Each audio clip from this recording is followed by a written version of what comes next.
Executive Vice President and General Manager, ARM Physical IP Division, Simon Segars.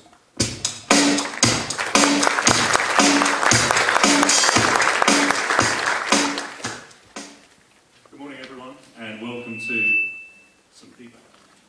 the 6th Annual ARM Technology Conference, brought to you in partnership with our friends at the EE Times Group. Our goal in life is to make life as simple as possible for anyone wanting to build an ARM-powered product. Whether you're building an SoC, a PCB, running some software to run on an ARM core, we're driving our technology and our partnership to make that as easy as possible and provide as much support as possible.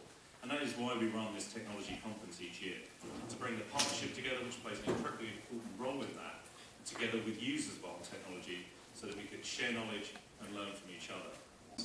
Today we're all talking about the apps, right? So with all the different apps, you can definitely do a lot more with your devices. For the video, right, there's the Flash versus the HTML5.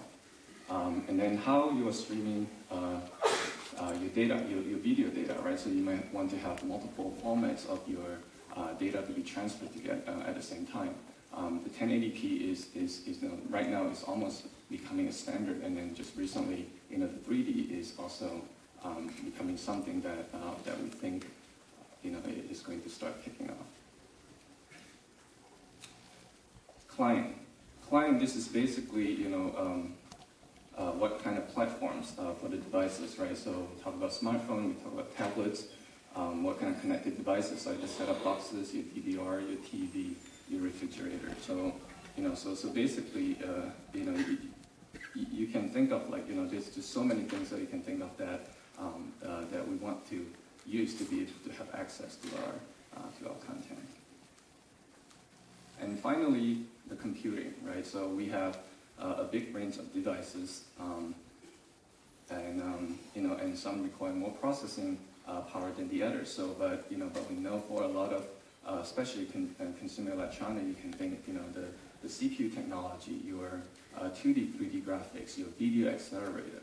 Those are the things that typically make up your chips. In the past, for power, we all talk about clock gating, right? So that's done.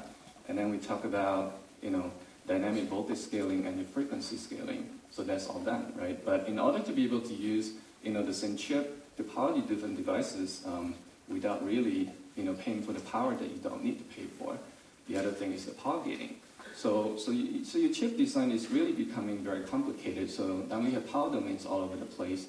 Depends on where you go to. You may want to run different voltages based on different the different speed of the IP blocks. And if the same chip goes to a device that actually does not need to use a lot of, does not need to use the peripheral or the block, you actually want to complete power down, so you're not even, paying any power for something that you're actually not using.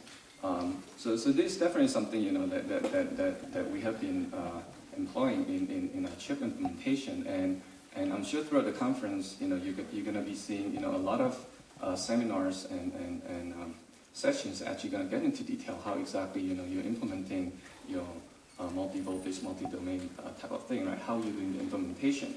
When the silicon comes back, how do you check that, right? And the different power states. So, when